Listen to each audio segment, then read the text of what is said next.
I'm Eric Mitchell, and this is To The Point. It's Thursday, October 1st. That's right. We got baseball, we got football, we got WNBA.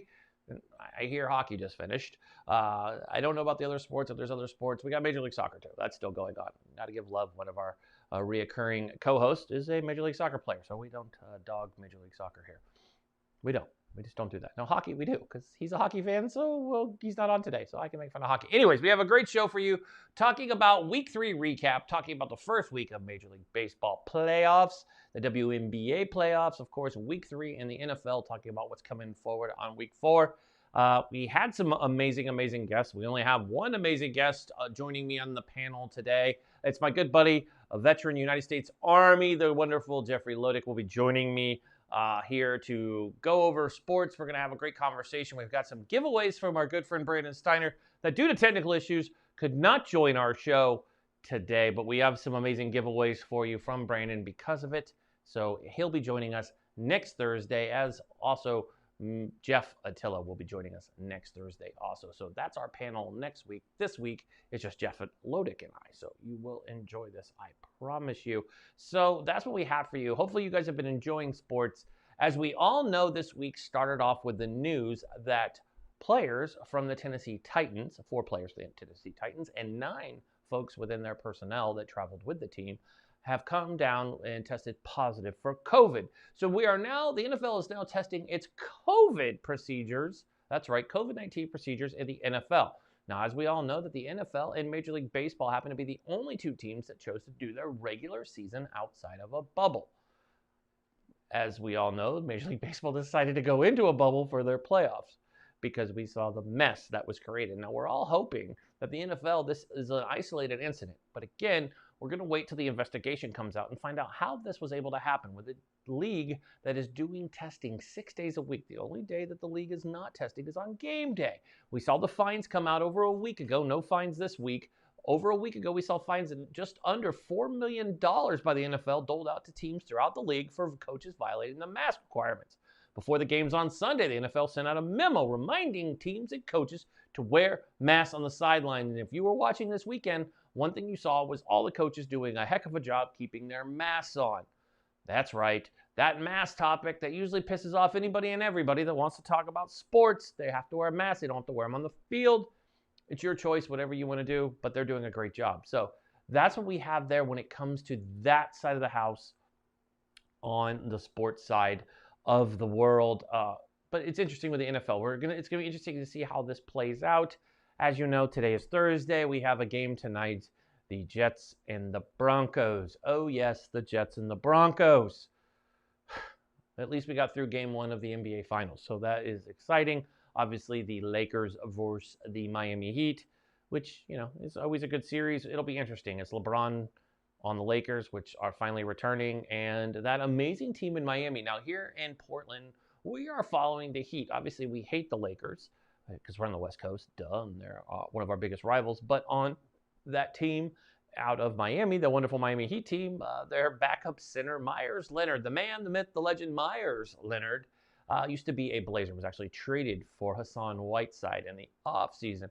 Myers not only got to go to the Western Conference Finals last season and had 2 amazing games with the team, but also now has made the NBA Finals. So congratulations, Mr. Leonard. You deserve it, brother, and I'm happy to see you out there. Now, we have a great show for you in store today, like I've been saying. I'm excited to always talk about sports. This is Sports Talk. It airs every Thursday. So always tune in. If there's one show you don't want to miss, it's this one. And thanks to BizTV for having us on every week. We appreciate you. You can always tune into our show Monday through Fridays, weekdays, 5 p.m. Eastern. Sports Talk here on Thursday nights. Every other day we talk about other fun subjects. So tune in. When we come back from the break, I'll have my guest Jeff, and we'll be kicking off our predictions for Major League Baseball playoffs.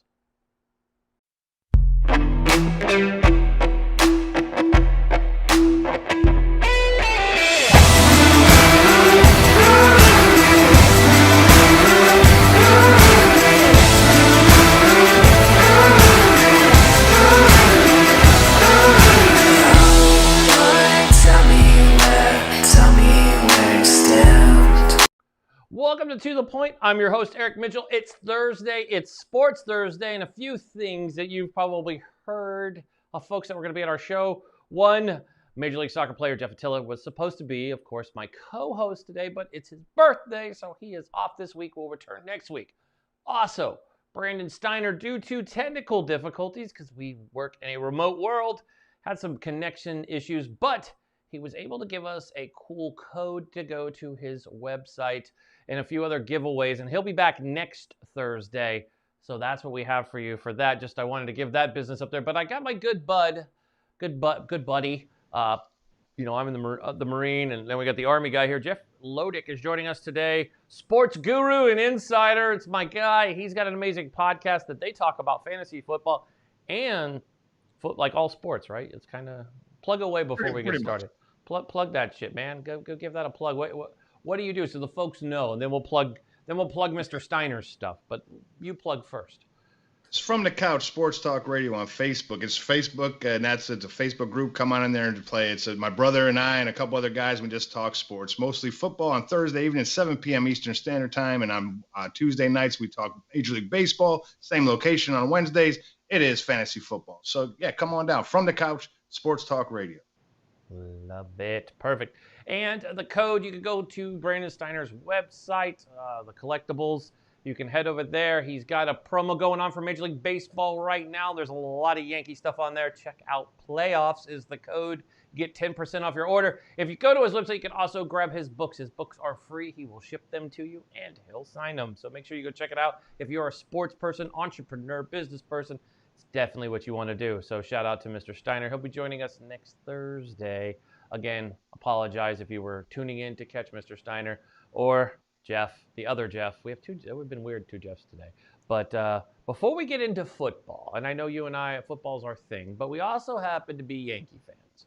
And last week, if you tuned in, I know you've had him as a guest on your show, Phil Gerbershak, and of course, our other Jeff with their 5 cents of telling me how great Tampa sports are. And let's get it out. Let's get the hockey talk out of the way. So this is what I know. The Lightning won the Stanley Cup last night. There you go. That's it. They played in a bubble. They had no positive test results in COVID. And yeah, that's what we had. Yeah. So there you go. There's your hockey report from the show today. There we go. We're done with hockey. Moving on. WNBA is in the middle of their playoffs, heading into the finals. Again, Brandon Steiner, being the man that he is, has a great partnership with the WNBA. If you go to his website, you can get some amazing merch from the WNBA and his support. Amazing ladies out there playing hoop, just changing the game as we go. I mean, it's more relatable basketball for me. I don't know about if you've watched a lot of WNBA, but I've been watching it the last couple of years.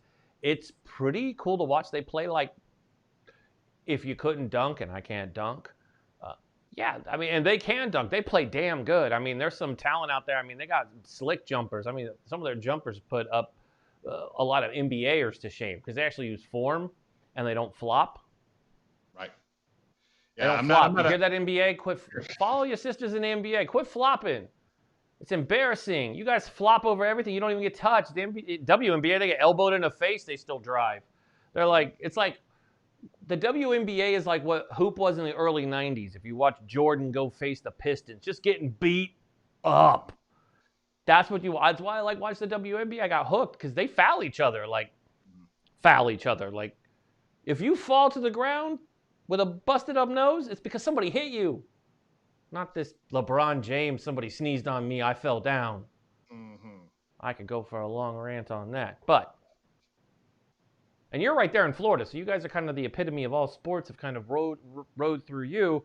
But let's talk about baseball. And we're both Yankee fans, so I'll let you kind of run pivot on this because I talk way too much on my own show. I talk way too much. So I'm going to let you run the show on this. But when it comes to baseball now, baseball played a regular season that wasn't a normal regular season, shortened for some teams that were hit by COVID bug. And now they've decided that maybe for the playoffs we should do this, in a bubble like they should have done before, but whatever. So they're in the bubble. The Yankees, of course, are in the playoffs because that just goes hand in hand. what are you seeing out there? You look at all these teams. We obviously know there's some sleepers out there. I know Brandon sent in his sleeper. He said it was Minnesota. Don't sleep on them. They got a chip on their shoulder. So who do you have? If you take the Yankees out, obviously you and I are Yankee fans, so we're going to say the Yankees take everything, and we got the rings to show it. We got a whole bunch of them. We need multiple shelves. Mm-hmm. and before you answer the question, and we got time here, thank God the Astros aren't in. I'm just saying, it made me sorry. No tears were shed when they didn't make the playoffs. I was like, I gave them the Dame bye-bye. Yep. The Dame bye-bye. So thoughts? If you take the Yankees out of it, what do you see in the playoffs this year?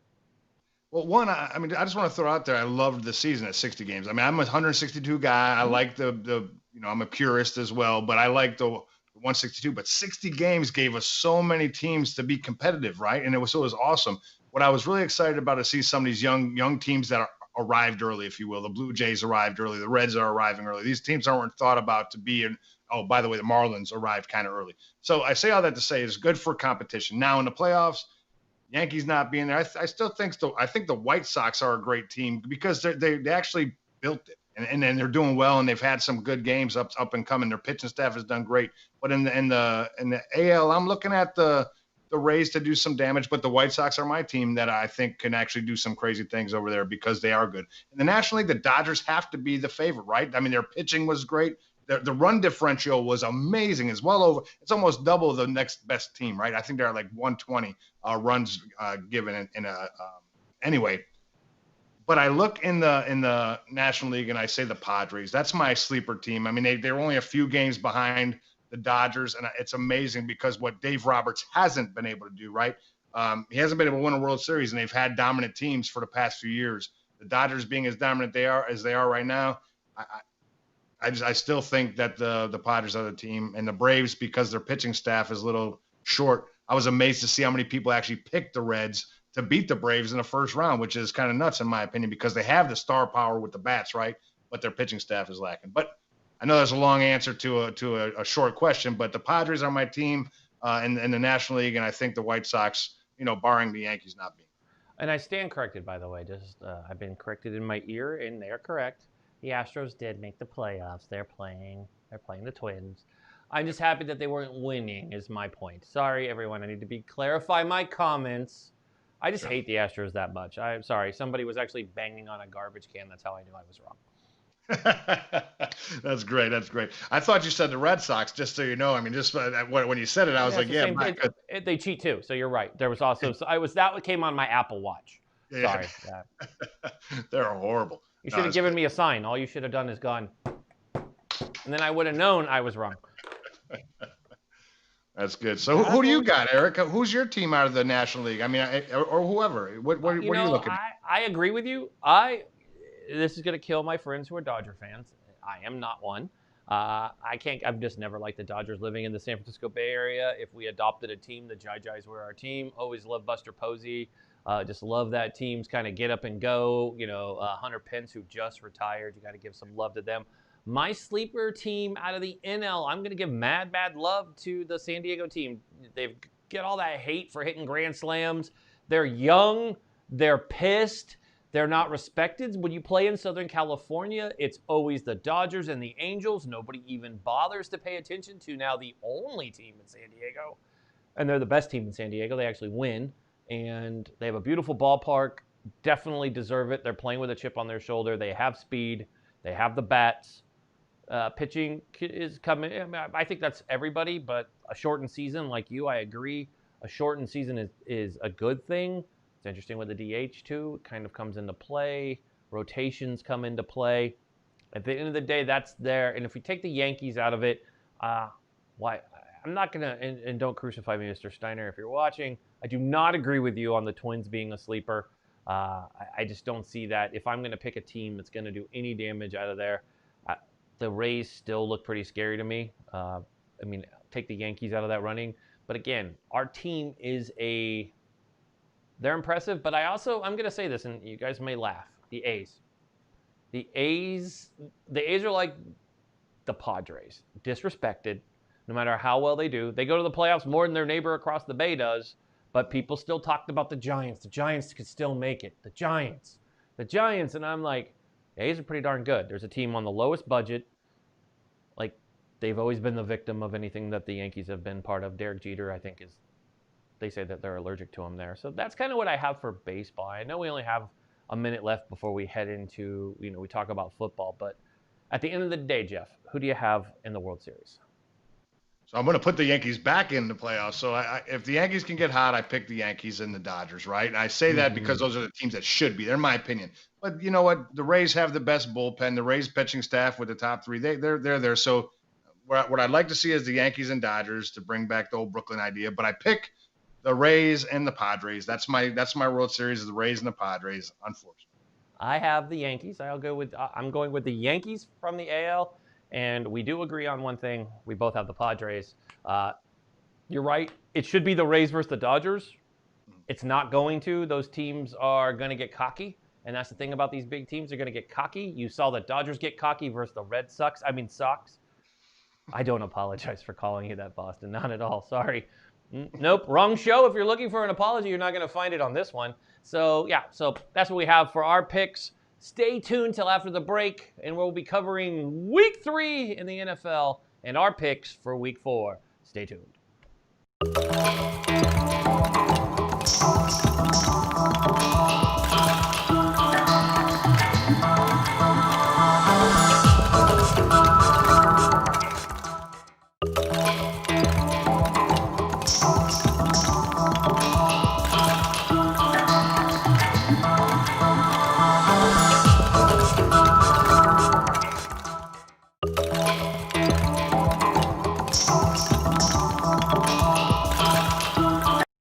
Back here on To The Point.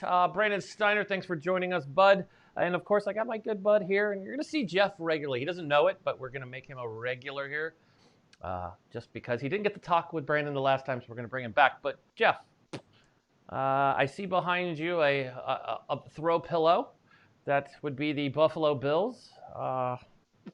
So you got a hell of a team this season. The last couple of years, you guys have been almost there. What is going on with your team? Your team kicked butt in Week 3. I mean, Josh Allen seems unstoppable. Your running game is on point. What do you think about your Bills this year? Well, I like them. I mean, honest to God, this is the first time in quite a long time that we've had the offense kind of moving, right? So it's just good. It's nice to see, New England's kind of, fading away, if you will, right? That's what everybody keeps saying, although Bill Belichick keeps them there. Yeah. But man, it's just good to see Buffalo's offense running, right? And even Josh Allen, there was a lot of issues last year from a completion percentage perspective, but this year he's at 71%, second in the league in yards passed. I mean, he's doing it. And oh, by the way, he did throw his first interception, which if you watch the replay, it was absolutely ridiculous. It was a horrible call, but neither here nor there. Buffalo's doing a great job, and I'm excited. Yeah, Being only Week 3, I'm not too excited. But, I mean, Week 3 versus a very good Rams team said a lot. I mean, let's not sell the Rams short. Going up against Aaron Donald is no shortcoming at all. You've got Ramsey over there who, famous tweet said that Mr. Allen was basically never going to be anybody or anything. And it was cute that he rung him up a few times on Sunday. It made for a good football. I think everybody likes the Bills. It's hard to find people like, oh, I hate the Bills. I mean, you have the big name teams. You mentioned the Pats. I think that's universal. The Raiders, you either love them, hate them. Cowboys, love, hate. Niners, love, hate. Pittsburgh Steelers. I don't understand how people hate them. I respect them. They got all those rings. They've never been accused of cheating, unlike the other team with the same amount of, or actually has more, same amount of rings.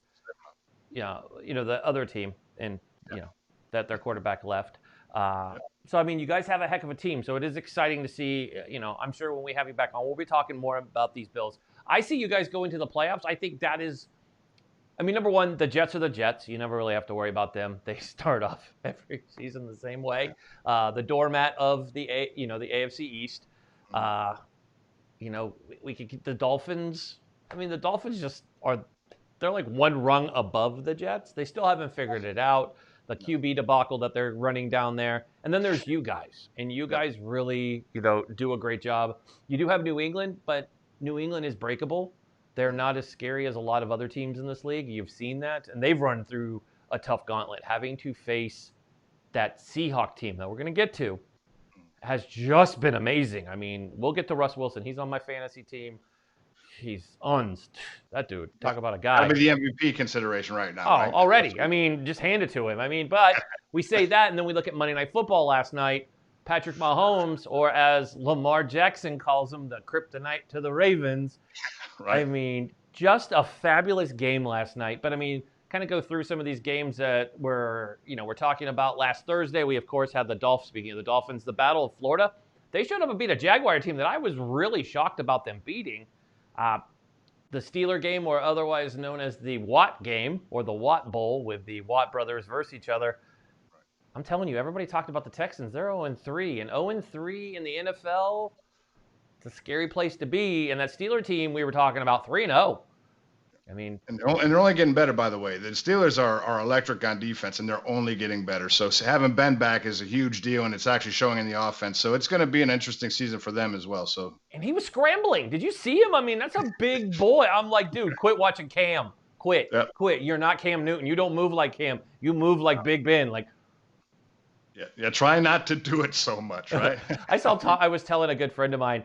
I said, did you see Tomlin? He gave him that side eye one time because Ben didn't do a slide. He ran out of bounds and got hit.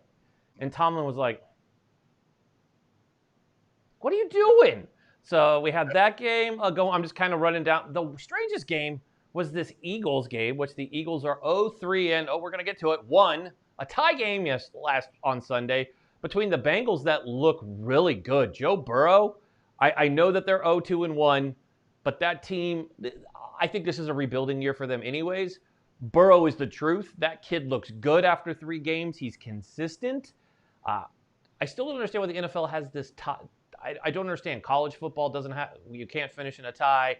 High school football, you can't finish in a tie. Major League Baseball, basketball, hockey. Why is this? Why is this still the number one watched sport in the world? Stop, soccer fans. We don't watch. And I know normally we have a professional athlete here, but even he'll tell you not that many people in America watch soccer. So dang it, stop with the ties. It's just weird. So 23-23. I agree with you. The one thing for Burrow's sake anyway, look at how many times he's passed the ball in the past 2 weeks. I mean, it's almost 100 passes. He was 61 last week, 40-something. It's over 100 passes. They have to get Mixon in the game because they're going to end up killing this kid, because the Eagles, who have no defense, had 8 sacks, and you don't want him to die, right? Yeah. So I just think, I like Burrow. He's going to be amazing if they can keep him upright, right? Yeah. So they just got to look at that offense a little bit better and get Mixon involved a little bit more. Oh, you're so true. Going on the list, of course, we talked about your Bills, so we got to talk about my Niners. And my Niners, 36-9 versus the Giants. Another hapless New York team. The Niners' notable injury of sort was Jordan Reed, the backup to Kittle, went down. He's now on the IR 6 to 8 weeks. That stadium, the Niners could not get out of New York fast enough with injuries that have just decimated us. But the big thing in that, number one, running backs look great. Without Moser, we still look strong. McKinnon, who everybody slept on, I'm telling you, the kid's the truth. He knows how to play. And Nick Mullen, don't sleep on him. Kid. Where's he been, right? I'm like, dude, what is it about backup QBs in this league? They just show up and they're like, I could take your job. Sure. Going down the list, we were picking on them, but they won. We're talking about the Patriots versus the Raider game. The Pats pulled that one out 36-20.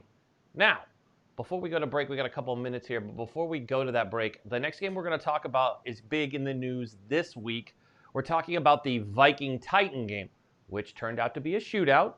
If you were a fantasy person and you had Kirk Cousins the week before, he did not disappoint you this week because he came in with tons of points. The Vikings did not pull this one out. They're 0-3. They lost 31-30. It was a squeaker. Titans are 3-0. But notable of this week is neither one of these teams has been able to practice this week and will not even enter their facilities until Saturday due to COVID-19. 4 positive tests of players on the Titans, plus 9 personnel within the organization. So this is the first time the NFL is dealing with COVID-19. What's your thoughts on this, Jeff? How does this turn into a Major League Baseball debacle, which we saw before? The only 2 teams not in the bubble.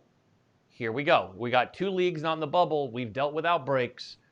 Do you think the NFL recovers from this, or is this something we're going to see? Because the Titans play the Steelers. Yeah. So I'm going to say I'm hopeful, right? And I mean, I look at the way baseball started, and there was a lot of questions, right? Especially when the Cardinals and the Marlins and the Phillies and all these teams started popping up. And I remember just all the people saying, man, they shouldn't be playing. This is horrible. And there was a whole bunch of outpouring of being upset, right? Well, here we are, day one of baseball playoffs. So they got over it. I mean, not to say anything else, but they put some things into place and they recovered and they moved forward and the season played on. And now we're going to have the World Series playoffs. So I want to say that the NFL will figure something out and they'll do something similar. Because, again, I mean, this is week 3, and it's really the first issue. So, again, in baseball, those first 3 weeks were pivotal, right? Because that's when they actually started all the problems. So hopefully they iron out some things. I mean, they're doing the right things precautionary-wise. Hopefully they figure something out so they can continue the season, because getting back to some normalcy in the sporting world, even though there's no fans, still great to see football. So I hope that they figure something out for the health and welfare of all the players and people working there, but just as important from the entertainment perspective, because we love seeing football being played on Sunday, Monday, and Thursday nights. Absolutely. So we come back from the break. We're going to have more on week 3 and what's ahead in week 4. Stay tuned.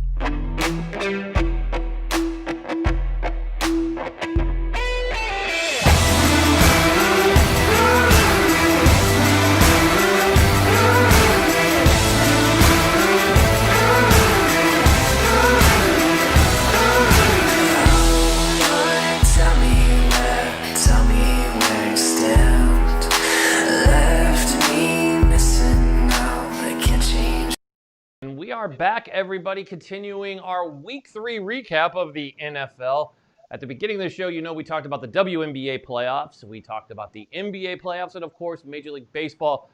And I will not mention hockey anymore. If you watch hockey, you got the wrong show, because we really don't have any hockey experts on our show. We're going to bring one on, but he won't be on until later October and season's over. So let's talk about it. One of the teams on the agenda for the next up was the team out of Washington. I love that they don't have a name. They're the Washington football team. Played the Cleveland Browns, and the Browns came in and decided they remembered how to play football 2 weeks in a row. I'm a big Baker fan. He's on my fantasy team. I've drafted him 2 years in a row. I have a thing for rookie quarterbacks that impress me. I don't know why. I guess it's the high stress of if they're going to be good, because you're going to hear when we go to the Chargers talk about high stress. I sat Baker this week and put in the Oregon Ducks former QB, and he did not disappoint. But what was your thoughts on this game? I almost called them. The Washington team, they look helpless. They came out in week 1, got that Raider behavior where they're like, we're doing great this year. In reality, they're 1-2. What's your thoughts on that team? Yeah, their defense is amazing, right? They didn't play that good this past week, but their defense is actually good. Their offense is hopeless, right? And I don't believe that they have much to look forward to as long as Haskins there being the quarterback. I don't see it. I'm wondering when they're going to bring in Alex Smith for the good news story, right? But to see this guy come back. But there's nothing in their offense that's exciting. Cleveland, on the other hand, I love their offense. I wish Baker could get a little bit more activity from a completion percentage perspective, but Chubb and Hunt in the backfield, who really cares about OBJ and Landry? I mean, it's really those guys are killing it. So I'd like to see Cleveland continue to move, right? And now with the loss last night from Baltimore on Monday night, they're 2-1 together, right? Although Baltimore holds the tiebreaker. That's true. But they will play each other again. Then to the next game, and you know where we're going. Only team to blow not 1, but 2 big leads this season. It would be our friends from Atlanta. The Braves might be good. The Falcons definitely didn't get the memo. After the not understanding that when you're on the good hands team, you can go get the ball and it doesn't need to roll 10 yards. They once again had a huge 17-point lead and end up losing to Chicago, who have come out 3-0. They changed their QB during the game. I mean, Mitch is not the guy they named in week 4. Nick Foles, everybody's hero from the Super Bowl. He's the starter. My opinion, I think the Bears are good. I think if they get a good QB, that's the only piece that team is missing. The defense is amazing. They have a good coach. They have the pieces to be a contender in that division. And then there's the Falcons. What was your thoughts on that game? My thoughts are, I can't believe Dan Quinn still has a job. I mean, after the Super Bowl debacle, I was thinking he should have got fired. But after Dallas, I thought he was Ubering back to the airport, but he didn't. He flew, and here with Chicago, he's still got a job. And I'm blown away. I mean, it was cool for Foles to come in and have 3 touchdowns in the third and fourth quarter. It's just, I agree with you wholeheartedly. I think Chicago's defense is stout. If they can get a quarterback that can keep the ball, put some points on the board, that could be all right? But I'm blown away. I'm at a loss for words for Atlanta. I don't know where they go. Starting 0-3 in that division is not a good start. I mean, it's not a good start anywhere in the NFL unless you're in the NFC East, because that's so horrible. But with the Falcons, I don't think they had these plans. 2-1 might have been a start that they thought of, but 0-3, Dan Quinn's got to go, and they have to figure out where the defense is lacking. Okay. It's time to rebuild in Atlanta. Arthur Banks, a memo to you. I know you like the guy. Sometimes you got to even cut your friends. Then let's head to the next game. I almost called them the San Diego, because they will always be the San Diego Chargers in my heart. Good memories. But the Los Angeles Chargers had the Panthers in town. The Panthers, of course, no longer with Cam. Cam's moved on to the Patriots. So the Panthers came in and beat the Chargers 21-16. Now, the score doesn't equal what we saw in the field. Panthers team decimated by injuries. Obviously, Christian McCaffrey out. Chargers with a rookie QB, because poor Tyrod, right, took the needle to the chest. I mean, that doctor probably doesn't have a job. Speaking of people who probably should be fired. But that game, he looked impressive as a quarterback. Threw his first interception on a stupid pass. But again, rookie QB. This isn't college. You learn from that. Takeaways from that game, Keenan Allen, still an amazing guy. You just need to throw the ball anywhere and he'll go get it. The boy's got hops. He's got an amazing team, good running backs. I think that team, they're going to be a wild card. I think the Chargers could squeak in on that. They have a division that, the Chiefs are going to take it, but the Broncos definitely aren't anything. We're going to get to them actually in a couple. But did you catch that game? What do you think of Herbert? I did. I love him. I think that hopefully Tyrod gets healthy soon, but I think they benefited in that injury because they bring him in earlier. And I think with him at the helm, they're going to be a very competitive team. Their defense is already monstrous and their offense can be well. And I think Herbert's going to be a great quarterback. So it's nice to see him moving forward. But they are going to be competitive this year. By the end of the year, they'll be a competitive team. And the next game we don't have to spend a lot of time on, the Jets versus the Colts. Old man Phillip Rivers. He showed that if your name's the Jets, he will run over you, and the Colts did just that. The 2-1 Colts destroyed Gary V's hapless, sad sack of New York football. The New York Jets fall to 0-3 with a shellacking 36-7. That team's just toast. That team looks horrible, outcoached, outplayed.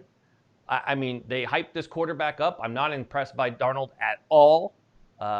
Their receiving core, yeah, I get it. You have a bad receiving core, but you're a professional football team. There's no excuse to only put 7 points on the board against a old Colts team. I mean, look who they're rolling out there. I mean, even at QB, we want to talk about old QBs. Phillip Rivers is one of those guys. I mean, I love Phillip, but I mean, he made them look like he was, a 28-year-old again when he had like 12 less children. So we don't even need to get on comments. So let's go. I want to talk to you about my favorite game of the whole weekend. Seahawks versus Cowboys. It was an amazing game. Dak Prescott turned up, but they ran into Russ Wilson, who that little dude can put more English on a football than anybody I know. He gets that thing, does that rainbow high. What's your takeaway from the Seahawks-Cowboys game? Well, I don't think it would have been a game had DK Metcalf not jogged into the end zone and got it knocked off, right? So it's crazy, right? It's professional. I mean, I think the last time I seen that, Leon Lett back in the Super Bowl against Buffalo, right? Exactly. But I say that because at that moment, the game is blown open, and when the ball was fumbled, it changed the momentum a little bit. But nonetheless, I believe, and I don't want to. This is not a fact stat to check, right? But I will say this, in my opinion. Anytime Dak Prescott throws for 400-plus yards and Elliott runs for less than 80, I believe Dallas has a very low win record. I mean, it's not good. Dak Prescott is good. They got good receivers, but Elliott has to get involved. And the fact that they give Russ Wilson the ball back and they get it, and he's able to do amazing things. Because Russell Wilson, again, my week 3 up to this point, he's the MVP of the NFL as of today, in my opinion. But man, it was a great game. It was a great shootout, right? High scoring game, perfect. Yeah, amazing, right? Well, then we'll jump to it. Jeff's not here this week. We have one Jeff, but this Jeff is a Bills fan. We'll go with the other Jeff's team. He's also likes a team that starts with a B. They played the other team with the B in their name. The Buccaneers traveled to Mile High without Peyton Manning, but they did bring Tom Brady, and Tom Brady, he showed up in a 28-10. That Broncos team didn't know up from down. It looked like they were new to the altitude. That's going to be a long season. Starting 0-3 in the AFC West when you've got the Chiefs and the Raiders looking really good and San Diego again. The Chargers looking like they're putting something together. The Broncos could hang it up. They're done. At 0-3 in that division, you're done. You won't survive. It's how the Jets are. Hang it up. The only thing you're going to win is if you turn on Madden this year and you do really well there. So that's my advice to Jet fan and to Bronco fan. There you go. Tell me more about the days of when you went. Jet fan's even more embarrassing because you're going to tell me about Joe Namath. At least the Bronco fan, you could tell me about the great Peyton, and I'll give you some love. You guys do got a ring on your finger. I mean, that game was it was good to see Gronk involved. I mean, what did you think of that game? Brady looked good, I thought. Well, it's unfortunate for the Broncos because with their injuries, right, like every other team, but they just have, the Locke, the Sutton, the Von Miller, you can't dislike that guy no matter who you are. So it sucks to see that. But it's actually good to see Tampa. Everybody was kind of worried about Tom Brady right in the beginning, and I'm not a Brady fan. I'm actually upset that he moved here to Tampa to play. But it was good to see Brady and Evans on the same sheet. He threw a couple passes to Godwin, which were good. He pulled his hamstring up a little bit. But I believe, truthfully, the 28-10 battle is what you should see from New England. A decent offense that can put some points up, but a defense that actually can stop some players. They got a pretty good defense. So it's kind of what I expect now. I mean, for the rest of the year, New Orleans is a little different story when we get there, but at the end of the day, I think this is what you will see throughout the year is a pretty good offense with a good defense to back them. So real fast, we'll jump through the Cardinal-Lions game. Cardinals fall to 2-1, somehow fall to the hapless Lions. The Lions remembered how to play football. I don't know what happened here. Murray did not have a great game. They lose 26-23 to the Lions. Murray got reality checked. He's hyped a lot, but I know Hopkins wanted to tell us he's on the MVP train. I think the MVP train, you're correct. It's either going to go through Kansas City or it's going to stop in Seattle. It's definitely not going through Arizona this year. And before we go to break, we got a minute here. I'll let you run it. 37-30. Saints fall to the Pack. Aaron Rodgers seems pissed off they drafted a quarterback in the first round, and he's leaving bodies behind. Thoughts? And he's doing it without Devontae Adams, which is huge to me. Is that you look at I love Aaron Rodgers, so he's out there and he's doing things. I'm really upset for Drew Brees because this is his last year. He's retiring. You lose Michael Thomas, who's the best receiver in the NFL, or at least top 3, right? And it's hurting him, and not able to score. But Green Bay's looking like the real deal. And if you talk about MVPs, you say Russell Wilson, Patrick Mahomes, Josh Allen, and Aaron Rodgers. Those are the 4 guys right now in the NFL that I would even consider. And I believe that they're going to be doing the same thing. Green Bay is going to continue the train. I don't see them slowing down. Absolutely. So when we come back from the break, we're going to do our final picks for week 4. Week 4 already of the NFL. So when we come back, we'll have our week 4 picks.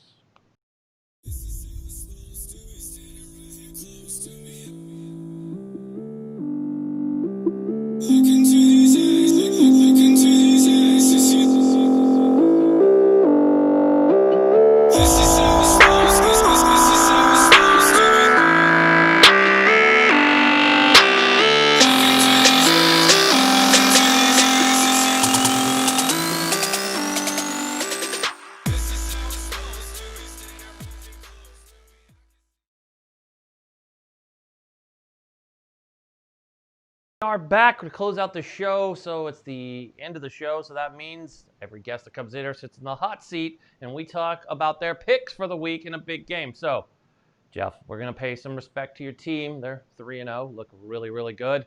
Buffalo Bills, what's your thoughts on your team this week? You taking them? I mean, obviously you can, but solid pick? You solid with your pick is what I'm asking. Yeah, I'm solid with them against the Raiders. I think that Buffalo's defense matches up decently, and I think that our offense will top that defense. So Buffalo over.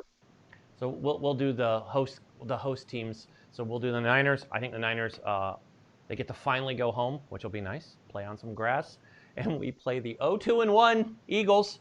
Shout out to my boy Matt Hannaford, but I'm sorry, my friend, your Eagles will not win again. The Niners are fired up, and that Eagle team looks like hot garbage. And the fact that Peterson still has a job after punting in overtime.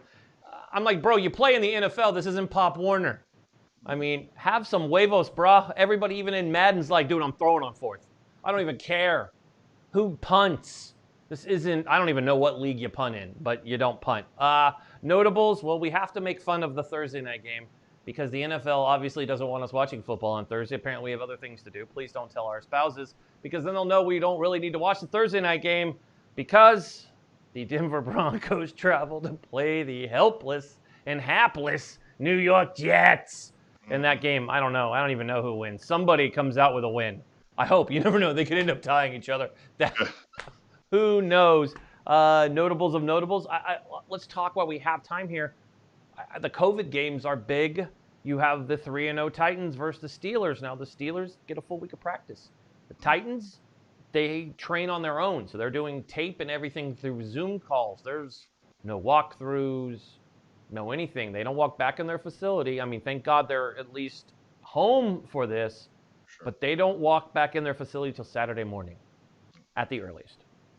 It's not good for them. No. Pittsburgh takes that game. If they still play it, then it's an advantage Pittsburgh. And Pittsburgh, I think Pittsburgh wins the game anyway. Yeah. But even at this, Pittsburgh. Yeah, I think that Pittsburgh team is no joke. I'm not hopping on their bandwagon, but I think they're big. Another big notable game. Bucks have the visiting Chargers in town. Got to talk about TB12. Started finding a Gronk over the weekend with O.J. Howard out, not getting all the reps. Fournette looks good. Of course, Mike Evans, the dude just racking in fantasy points. If you're a fantasy guy and you have Mike on your team, you're a happy camper. Brady may not put up a ton of points, but he sure gets the ball moving around. The Seahawks travel to Miami. Russ Wilson goes and breaks more records. And the other COVID game would be the Vikings versus the Texans. 2 0-3 teams. The downfall is the Vikes have to travel to Texas, so they will not be in their facility this week. So you're right. If the COVID games do, which the NFL, as of the taping of this game, and as of conversations I've had today, those games are playing. This is the protocol that everybody signed up for. They understand. They can do these trainings from home. They can condition. Again, no preseason. Remember, Jeff, and we've already talked about our teams, and I don't think there's very many other big games out here that I missed. I don't really see any. We talked about the Bills. Pats play the Chiefs. I think that's the biggest game. And what's your thoughts on that? And then I have a kind of a side. I think Kansas City takes it, but I think Belichick does some things coaching-wise, right? That's what you bring in there is he changes up the defense. You never know what he's going to do. So, but I still think when you can score 21 points in 13 seconds, that's obviously exaggerated. But the Kansas City Chiefs win that game. Yeah, that's going to be a big one. And then the Monday night game, the Pack 3-0 hosts the Falcons 0-3. I don't know what to say about the Falcons. That game's just it's a dumpster fire in Atlanta. The Cowboys, who the Cowboys play? I forget. I'm cheating and looking. Cowboys play the Browns. That's right. The Browns. I mean, that could be a good game. I mean, Baker Mayfield isn't intimidated. He seems to be playing with a chip on his shoulder. You also have the Saints playing the Lions, which again, the Saints. I don't sleep on the Saints. I think they're a team that. I mean, Drew Brees is Drew Brees. At the end of the day, let's keep that in mind. A lot of the mistakes in that Saints game were not due to Drew. The fumble, that was Hill fumbled that, so that was not a Breeze turnover. So a lot going on, but I mean these COVID games, it brings a lot to the attention of the league of protocol, where once again a team without a bubble is having an issue, and it will be interesting to see how the NFL handles this because even Major League Baseball moved the playoffs into a bubble. Yep. The NBA, who are in their NBA Finals now, has had 0 positive tests in Orlando during the entire time. Major League Soccer, 0 bubble positive tests. Our usual co-host here, Jeff, will proudly share that with you. Jeff Attila will tell you any day, any time, that's how it went. There's 0 in the WNBA in the bubble. So these 2 non-bubble teams, NHL, same story. I can go down proving our point. It's going to be interesting the way it works out with the NFL. They have a mess if this doesn't go the way they wanted. But then again, what's your thoughts on that? I mean, if you're a player and you're playing, you're 3-0 and you're the Titans, and you have the Pittsburgh Steelers in your house, do you use that as are you looking for an excuse in that game, or do you just go out and play? You're a professional. Well, I believe if you're going to make me play, then I can't use it as an excuse, right? So at the end of the day, I'm going to play the game, and we're going to do the best we can with the circumstances that we have, and we want to play the game. I don't think we'll use it as an excuse because they are professional. I'm sure that in their mind, though, they're kind of frustrated because they're not able to do the walkthroughs, which is their routine. Regardless of what the other teams are doing, you, just like anything else, you get used to a routine in which you do. And when you don't have that routine, it kind of sucks. But I think they'll make do, and they'll do the things. They'll prepare themselves well, and they'll go out there and play football. But, it's frustrating. If I was a player, I'd be frustrated too. Yeah, there's a lot. It's interesting, folks, when you look at professional sports. I mean, that's why we do the show. I don't want to get all political here, and we won't. But, I mean, just NFL knew the risk they were taking. They had the option to do the bubble. These players were very public about their players' votes. J.J. Watt and Rodgers, 2 big names in the league, were very vocal about making sure this agreement went through. The CBA went through. They all agreed to it. So these players know what they're getting. So I don't feel bad for them at all having to go through this. It'll be interesting when the report comes out on how this happened with the Titans. They're under such strict protocol, as everyone knows. Testing is done every day except game day. Something happened along the line, and if it turns out somebody left a hotel and broke protocol, then we'll see what happens. And that's where I think that story's going to go personally, because that's the only way this happens. These guys are tested so often. There's no way we go perfect for 2-3 straight weeks, and then this happens. So, Jeff, I want to thank you, bud, for joining us. Any closing words, thoughts, predictions you want to go with? Well, I'm gonna turn focus to baseball for 1 second. I'm just gonna say a big shout out to Alex Gordon.